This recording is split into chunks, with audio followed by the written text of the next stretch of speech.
REKU live weather boat camera in Richmond, getting brighter. Official sunrise, at least in Lexington, 6:47 this morning. So here we go. Some folks may not see a whole lot of the sunrise, though, depending on where you are, because of fog that is not just patchy, but dense in spots. We've got a half-mile visibility in Frankfort. Look at Somerset and Monticello, down below a quarter mile. So not widespread, but enough of an impact it may easily slow down your morning commute, even 3/10 of a mile out in Jackson. The surface map is a bit of a mess. We've got features all over the place. Wave of low pressure off toward the East Coast. This is the one that brought the rain to our far southern counties and now eastern Kentucky early this morning. And what's happening is, well, there's one and there's two. We've got two cold fronts tracking our way this weekend. Very little precipitation to work with, but what it'll do is give us a 1-2 punch of colder air. So temperatures are going to be suppressed this weekend. We'll be lucky to get into the upper 50s to low 60s tomorrow and into Sunday. And Sunday morning, well, we may even have a little patchy frost out there with some folks getting close to freezing. This looks like torrential rainfall, but we've got that telltale ring, that uniform elevation around the radar site, the max track. This is anomalous propagation, false echoes. Here's the actual rain.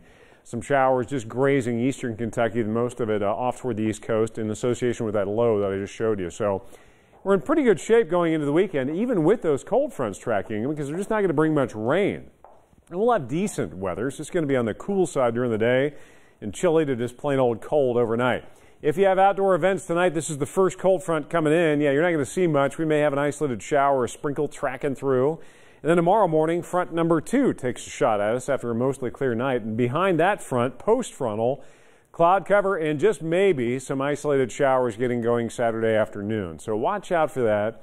By Sunday, we're mostly sunny as high pressure builds in, but we're still running really cool. Temperatures, well, 40s right now, 47 degrees in Lexington, 50 in Mount Sterling, upper 40s in Richmond. And we're getting into a situation next week where we'll see a significant warm-up. Now, this is a flip in the pattern compared to what we've been dealing with much of this spring.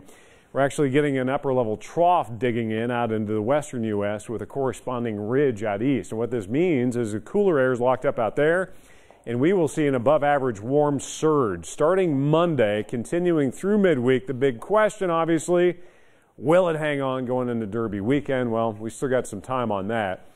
My one concern going into the Derby weekend isn't so much the temperature, but the potential for some showers and storms, and we'll pop those up on the 8th day. Upper 60s today, that's right around our average high. Pretty good shape, mostly sunny skies. Watch for some isolated showers this evening as front 1 comes through. Front 2 tomorrow morning, and just maybe an isolated shower or 2 into Saturday afternoon. There's Sunday morning.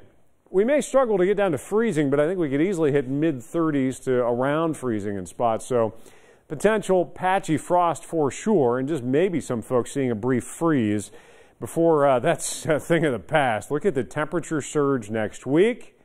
And sadly, yes, those are showers and storms, maybe even some strong storms trying to crop up Thursday and into Kentucky Oaks Day. So that's really what we're going to be tracking toward the end of next week. Boy,